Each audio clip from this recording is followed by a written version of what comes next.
হযরত আবু হুরায়রা রাদিয়াল্লাহু তাআলা একটি হাদিস, এই হাদিসটি নোট করেছেন তানবিহুল গাফিলিল লিখক ফকিহ সমরকন্দি আবুল আইস সমরকন্দি হাদিসটি নোট করেছেন। তার একটা কিতাব, বড় মুহতি বরকতি একটা কিতাব। এই কিতাবটি হলো তানবিহুল গাফিলিন, জান্নাত থেকে মুক্তির উপায়। এই কিতাবের মধ্যে এই কিতাবটি এমন একটা মুহতি বরকতি কিতাব, এই কিতাবটি এমন একটা দামি কিতাব। ফকিহ আবুল আইস সমরকন্দি রহমাতুল্লাহ আলাইহি বলেন, আমি এই কিতাবটি লিখার পরে সরকারে দু আলম নূরে মুজাসসাম হাবিবে কিবরিয়া মুহাম্মদ রাসূলুল্লাহ সাল্লাল্লাহু আলাইহি ওয়াসাল্লামের রওজায় ধারে রেখে দিয়ে আসলাম। রাতের বেলায় আমি ঘুমের মধ্যে দেখলাম সরকারে দু আলম নূরে মুজাসসাম হাবিবে কিবরিয়া উম্মতের কান্ডারি নবী এই কিতাবটির মধ্যে লেখা শুরু করে দিলেন। বলেন না সুবহানাল্লাহ, বলেন না আল্লাহু আকবার। সম্মানিত উপস্থিতি, এই কিতাবের মধ্যে যখন সরকারে দু আলম নূরে মুজাসসাম এই কিতাবটি লেখা শুরু করে দিলেন, এই কিতাবের মধ্যে সংশোধন শুরু করে দিলেন। আমি সকাল বেলায় ওই কিতাবের কাছে যাইয়া দেখি এই কিতাবটির মধ্যে যেখানে যেখানে লাল কলমের কালি আছে, আমার নবী সরকারে দু আলম নূরে মুজাসসাম এই লাল কলমের কালি দিয়া সংশোধন করে দিয়েছেন। আর বলেছেন এই কিতাবটি আমার উম্মতের জন্য বড় উপকারী কিতাব। সুবহানাল্লাহ পড়েন না বাবা, এমন একটা দামি কিতাব। এই কিতাবের মধ্যে রাসূল করিম সাল্লাল্লাহু আলাইহি ওয়াসাল্লাম 5টি নিয়ামতের কথা বলা হয়েছে। 5টি আমল যদি কোনো বান্দা করে, নবীজির কোনো উম্মত যদি 5টি আমল করে, নবীজির কোন উম্মতকে যদি 5টি আমল করার তৌফিক দেওয়া হয়, তাহলে ওই উম্মতকে, ওই আল্লাহর বান্দাকে 5টি নিয়ামত দান করে দিবেন। বলেন না সুবহানাল্লাহ। এই 5টি নিয়ামতের মধ্যে এই 5টি আমল সবাই করতে পারে না। সবাই নামাজি হয়, সবাই ইমানদার হয়, সবাই ঈমানওয়ালা মুসলমান হয়, সবাই আল্লাহর ওলি হয়, কিন্তু আল্লাহর ওলিরা ছাড়া, নবীরা ছাড়া যাদেরকে আল্লাহ পছন্দ করেছেন তাদেরকে ছাড়া এই 5টি আমল আর কেউ করতে পারে না। এই 5টি আমলের মধ্যে প্রথম যে আমল সেটি হলো রাসূল করিম সাল্লাল্লাহু আলাইহি ওয়াসাল্লাম বলেছেন, এই 5টি আমলের মধ্যে প্রথম যে বিশেষ আমল, এই আমলটি একমাত্র তারাই করতে পারে যাদেরকে আল্লাহ পাক রব্বুল আলামিন তৌফিক দিয়েছেন, সেটা হলো শুকরিয়া করার আমল।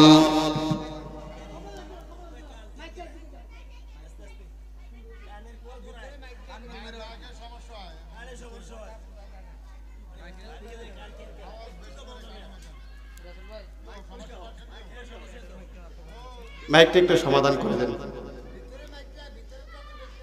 ভিতরের মাইকটা।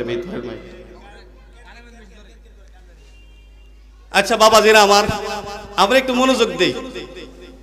আসলে হয়তো মাইকের একটু সমস্যা হয়েছে, যাই হোক।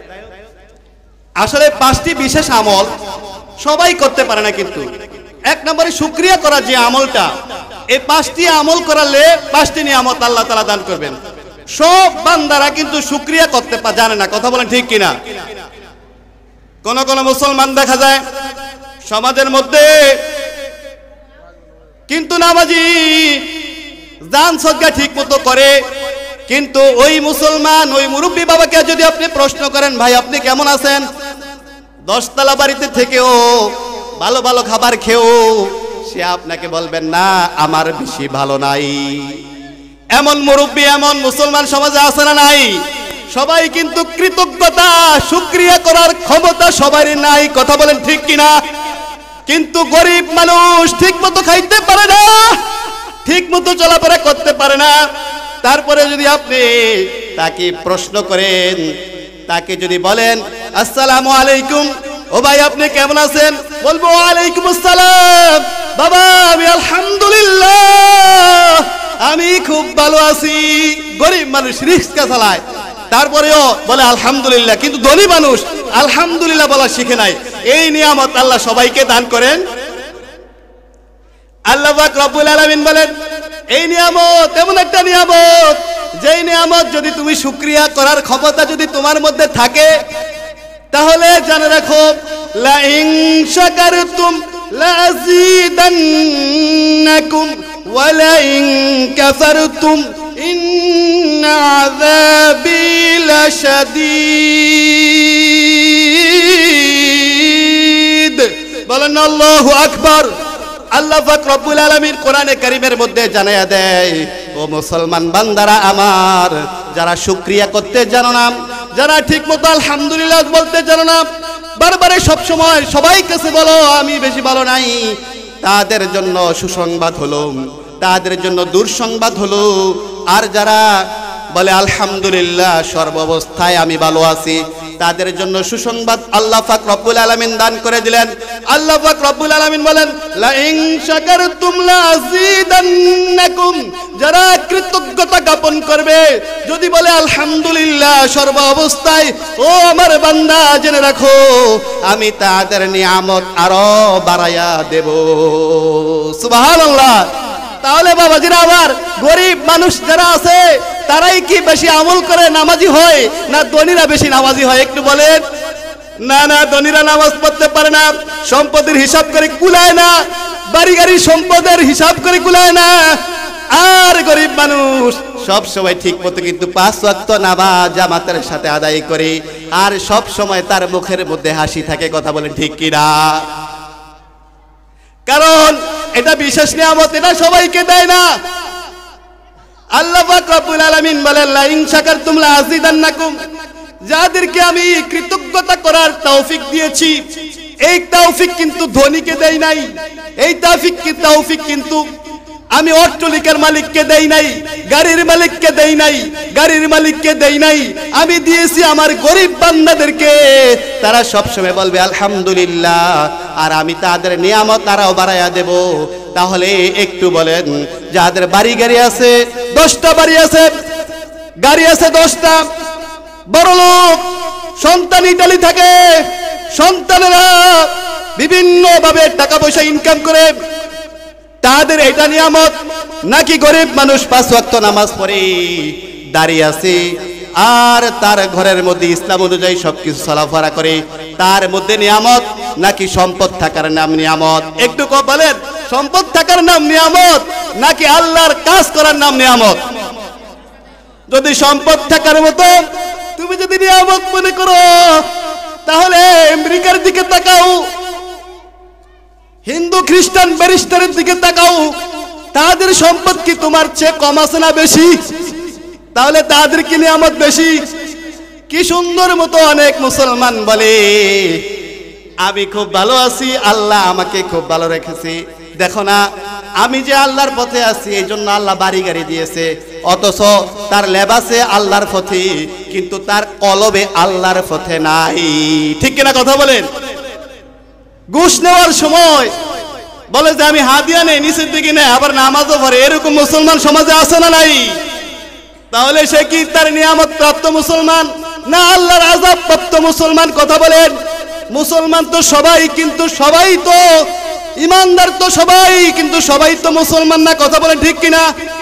সমাজের মধ্যে দেখা যায় সবাই ইমানদার, সবাই মুসলমান দাবি করে, কোরবানির ঈদ আসলে সবাই কোরবানি করে, কিন্তু আমানত রাখলে, কারো কাছে আমানত দিলে, আমানতের কথা বললে, কারো কাছে একটি কথা বললে যদি আপনি বলেন ভাই আমার কথাটা আমানত রাখেন, সে সাথে সাথে আপনার কথাটা দুর্বলতা মনে করে, আপনি যখন তার কাছে একটু বেঁচে যাবে, আপনি যখন তার সাথে ঝগড়া হয়ে যাবে, আর আমানতের কথা আমানত থাকে না, সে মানুষের কাছে প্রকাশ করে দেয়। এরকম লোক আমাদের সমাজে আছে না নাই? এই জন্য মুসলমান, প্রকৃত মুসলমান সমাজে পাওয়া যায় না, যাদের মধ্যে কৃতজ্ঞতার ভাব আছে, যারা সব সময় সর্ব অবস্থায় বলে আলহামদুলিল্লাহ আমি ভালো আছি। আল্লাহ পাক রব্বুল আলামিন বলেন লাযীদান্নাকুম, আমি তাদের নিয়ামত আরো বাড়ায়া দেব। সুবহানাল্লাহ পড়েন না? আর যারা বলে না না আমি ভালো নাই, 10 তরকারি দিয়ে খাওয়ার পরেও বলে আমি ভালো নাই, এরকম সমাজে আছে না নাই? আল্লাহ পাক রব্বুল আলামিন তাদেরকে হুমকি দিলেন, আর আল্লাহ পাক রব্বুল আলামিন বললেন ওয়ালা ইন কাফারতুম মিন আযাবি লাশাদীদ। যারা আলহামদুলিল্লাহ বলতে পারো না, এ আমার বান্দা জেনে রাখো আমার আযাব কিন্তু বড় কঠিন। বলেন নাউযুবিল্লাহ। তাহলে আমরা সর্বাবস্থায় আলহামদুলিল্লাহ বলবো তো ইনশাআল্লাহ। যদি আমাদের অসুস্থ হয় তখন কি বলবো যে আল্লাহ শুধু আমাকে দেখে? অসুস্থ যদি হয়, একটু বিপদ যদি হয়, তখন দেখা যায় মুসলমানের আলহামদুলিল্লাহ কোথায় যায়? এখন বলে যে আল্লাহ কি শুধু শুধু আমাকেই দেখে? এরকম মুসলমান আছে না নাই? নবীরা যেমন বড়, তাদের পরীক্ষাও তেমন বড়। কথা বলেন ঠিক কিনা? আল্লাহর ওলিরা যেমন বড়, তাদের পরীক্ষাও তেমন বড়। আমি যেমন ইমানদার, আমার পরীক্ষাও ইমান এমন। পরীক্ষায় আল্লাহ পাক রব্বুল আলামিন দেবেন। আমার যখন অসুস্থ হয় তখন আমি সর্ব অবস্থায় বলবো আলহামদুলিল্লাহ। তাহলে আমার অসুস্থ ভালো করে দিবেন কে? একটু বলেন না কে? আল্লাহ। আমার অসুস্থ দুই নম্বরে যে নিয়ামত, বিশেষ নিয়ামত দুই নম্বরে যেটা, সেটা আল্লাহ পাক রব্বুল আলামিন সবাইকে দেয় নাই। আল্লাহর যারা প্রিয় বান্দা তাদেরকে দিয়েছেন। সেটা হলো ধৈর্য ধারণ করা।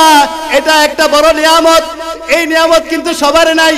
মসজিদে আমি দেখলাম ওই দিন এক মসজিদের মধ্যে দুই কমিটি মসজিদে জুমার নামাজ পড়ার পরে দুইজনে বেতন নিয়ে এমন ঝগড়া বাঁধা গেছে, একজন আরেকজনকে জুতা দিয়া মারামারি করেছে। বলেন নাউযুবিল্লাহ। তাহলে ধৈর্য আছে না নাই? এটা কিন্তু বড় নিয়ামত। এই নিয়ামত কিন্তু আল্লাহ সবাইকে, কথা বলেন, এই নিয়ামত কিন্তু আল্লাহ সবাইকে, এই নিয়ামত বড় নিয়ামত। হুজুরেরা ঝগড়া করে, সহ্য হয় না। একজন হুজুরকে যদি আরেকজন হুজুর বলে আপনি ভাই এই কাজ করলেন, সাথে সাথে ফালতা জবাব হুজুরের মধ্যে আছে না নাই? একটু কথা বলে আছে না নাই? মসজিদে মুসল্লি ঝগড়া আছে না নাই? ধৈর্য ধারণ করার কিন্তু ক্ষমতা এখন সবার নাই। যারা আল্লাহর প্রিয় বান্দা তাদেরই ধৈর্য ধারণ করার ক্ষমতা আল্লাহ দেয়, সবাইকে আল্লাহ দেয় না। আর যারা ধৈর্য ধারণ করবে তাদের জন্য আল্লাহর নিয়ামত আছে না নাই? এই জন্য আল্লাহ পাক রব্বুল আলামিন সূরাতুজ জুমারের 10 নম্বর আয়াতে কারিমার মধ্যে জানিয়ে দেয়, ও আমার বান্দারা জেনে রাখো ধৈর্য ধারণ করা হচ্ছে বড় নিয়ামত। তুমি বড় মুসলমান, এখন কিন্তু তুমি ধৈর্য ধারণ করো না, এই মুসলমানিত্ব পালন করো। তোমাকে যখন একজন মুসলমান ভাই গালি দেয়, সাথে সাথে তুমি উল্টা পাল্টা জবাব দিয়া আর এর চেয়ে বেশি তার সাথে তুমি জবাব দাও। কথা বলেন ঠিক কিনা? এই জন্য আল্লাহ পাক রব্বুল আলামিন বলেন, ইন্নামা ইউওয়াফাস সাবিরুনা আজরাহুম বিগাইরি হিসাব।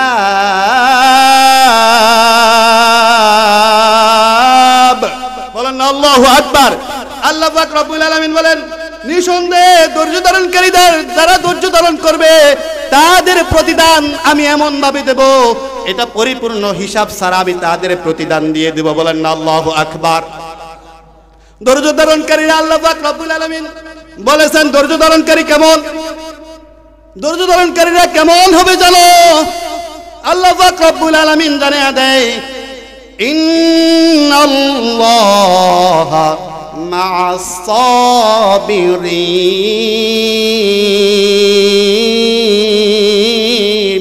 বলেন আল্লাহু আকবার। ধৈর্য ধারণকারীরা কেমন? ও পৃথিবীর ধৈর্য ধারণকারীরা শোনো, তোমাকে যে এক ভাই গালি দিয়েছেন, তুমি তার গালির জবাব দাও নাই। তোমাকে এক ভাই কটু কথা বলে দিয়েছেন, তুমি যে কটু কথার জবাব দাও নাই, এটার পুরস্কার কেমন? ও ধৈর্য ধারণকারী ভাই তুমি শোনো, স্বয়ং আল্লাহ রব্বুল আলামিন তোমার সাথে রয়েছেন। বলেন আল্লাহু আকবার। আল্লাহ যাদের সাথে আছেন তাদের কোনো ভয় আছে? তাহলে আপনাকে গালি দিলে কি পাল্টা জবাব দিতে হবে? এখন সমাজের মধ্যে ঝগড়া বিবাদ কম না বেশি? বাবারা রাগ করেন না।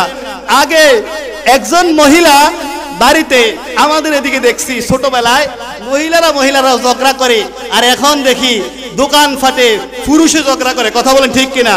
এখন কিন্তু আমাদের ধৈর্য কম, একবারে কমে গেছে। এটাই হলো ঈমানের দুর্বলতা। কথা বলেন ঠিক কিনা? হযরত আবু বকর সিদ্দিক রাদিয়াল্লাহু তাআলা আনহু একদিন এক ইহুদি আবু বকর সিদ্দিক রাদিয়াল্লাহু তাআলা আনহুকে গালি দিলেন, আর সামনে বসা ছিলেন রাসূল কারীম সাল্লাল্লাহু আলাইহি ওয়াসাল্লাম। আর আবু বকর সিদ্দিক রাদিয়াল্লাহু তাআলা আনহুকে ইহুদি গালি দিলে আবু বকর সিদ্দিক রাদিয়াল্লাহু তাআলা আনহু যখন চুপ থাকলেন তখন রাসূল করিম সাল্লাল্লাহু আলাইহি সাল্লাম তার মুখটা মলিন হয় নাই, খুশি হাসতে আছেন মনে মনে, তিনি মুস্কি মুস্কি হাসতেছেন। আর আবু বকর সিদ্দিক রাদিয়াল্লাহু তাআলা গালি শুনতেছেন। বলেন না সুবহানাল্লাহ। এমন সময়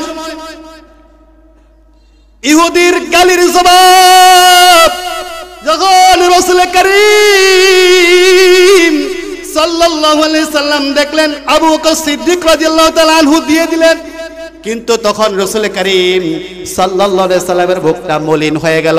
বলেন না নাউযু বিল্লাহ।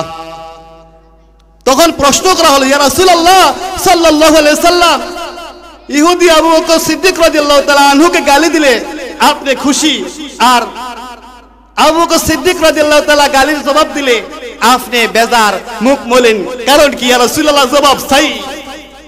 রাসূল করিম সাল্লাল্লাহু আলাইহি সাল্লাম জানেন, ও পৃথিবীর উম্মত শুনো, আবু বকর সিদ্দিক রাদিয়াল্লাহু তাআলা আনহুকে যখন গালি দিলেন ইহুদি, তখন আমি দেখলাম আকাশের ফেরেশতারা আবু বকর সিদ্দিক রাদিয়াল্লাহু তাআলার পক্ষ হয়ে ইহুদির গালির জবাব দেয়। বলেন না আল্লাহু আকবার। একটা জবানও বন্ধ রাখবেন না বাবারা, বলেন না আল্লাহু আকবার। আর যখন আমার আবু বকর গালির জবাব দেয় তখন ফেরেশতারা চলে যায়। বলেন নাউযুবিল্লাহ। এই জন্য বাবাজিরা আমার, গালি যদি কেউ দেয়, কেউ যদি কটু কথা বলে, কেউ যদি কষ্ট দেয়, আপনি শুধু আল্লাহর দিকে তাকিয়ে থাকবেন আর মাটির দিকে তাকিয়ে থাকবেন। আপনি শুধু ধৈর্য ধারণ করবেন, দেখবেন আপনার সাথে আল্লাহ আছেন আর আল্লাহ আপনাকে এমন পুরস্কার দিবেন, এই পুরস্কারের কোনো হিসাব নাই। বলেন না সুবহানাল্লাহ। 3 নম্বরে যে নিয়ামত সেটা হলো তাওবা করা। তাওবা করার নিয়ামত কিন্তু সবার নাই। সবাই কিন্তু বছরে বছরে জিনা করে, সবাই কিন্তু আজীবন জিনা করতেছে, আজীবন নামাজ তরক করতেছে, আজীবন খারাপ কাজ করতেছে, আজীবন অপরের লাইল ঠেলতেছে, আজীবন ভাইয়ের হক মারতেছে, বোনের হক মারতেছে। এরকম কিন্তু সমাজে আছে না নাই? কিন্তু একদিনের জন্য তার অন্তরে একটু কষ্ট হয় না? হায় রে, একটা বছরে 1825 ওয়াক্ত নামাজ আমি তরক করে দিয়েছি। এক বছরের মধ্যে 365 দিনে 5 ওয়াক্ত নামাজ দৈনিক, 1865 ওয়াক্ত 25 ওয়াক্ত নামাজ আমি তরক করে দিয়েছি। একদিনের জন্য এই আল্লাহর বান্দা তার অন্তরটা একদিনের জন্য কম্পন করে না, কষ্ট হয় না? কথা বলেন ঠিক কিনা? কিন্তু সবার কুফলের মধ্যে তাওবা করা জুটে না। আল্লাহ যাদেরকে পছন্দ করে তাদের কুফলের মধ্যে তাওবা করা জুটে। কথা বলেন ঠিক কিনা? নিজামউদ্দিন আউলিয়া রাহিমাহুল্লাহ 100 মানুষকে হত্যা করেছেন। 100 মানুষকে হত্যা করেন, তার অন্তরের মধ্যে কম্পন চলে আসলো। হায় রে, আমি কি করলাম? মানুষকে হত্যা করে আমার পরিবারকে পরিচালনা করি, কিন্তু হায় রে আমি কি করলাম? আমার জীবন তো শেষ, আমি কবরে চলে যাব রে আল্লাহ। আমার পরিবার কেউ এই হত্যার দাবি হবে না, এই হত্যার জিম্মাদারি হবে না। আমার পরিবারে কেউ এই হত্যার সাথে জড়িত হবে না, হত্যার গুনাহগার হবে না। আমি কি করলাম আল্লাহ? আমি আজ থেকে তওবা করলাম, আর জীবনে করব না। আল্লাহ তুমি আমাকে ক্ষমা করে দাও।